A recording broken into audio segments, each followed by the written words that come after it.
ఈ బంధువుల్ని వదిలించుకుంటే ఆ తర్వాత దేవతలు పరీక్షిస్తారు. అమ్మో, దేవతలు చాలా పరీక్షిస్తారు. ఇప్పుడు తిరుపతి కొండెక్కాలనుకునే లోపు వాడు పరుసుపోతుంది దేవతల పరీక్ష వల్ల.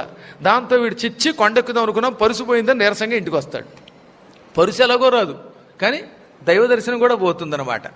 ఆ దేవతల పరీక్షలు చాలా విచిత్రంగా ఉంటాయి. చాలా పర్యాయములు అసలు దేవుడికి ప్రదక్షిణ చేసినప్పుడు ఇళ్లలో గొడవలు అవుతాయి, లేదా అభిషేకం చేసి వచ్చిన రోజున ఏదో ఒక ఇబ్బంది కలుగుతూ ఉంటుంది. ఆ ఇబ్బందుల్లోంచి బయటపడాలి. ఇది దేవతలు మనల్ని పరీక్షిస్తున్నారు అని గ్రహించాలి.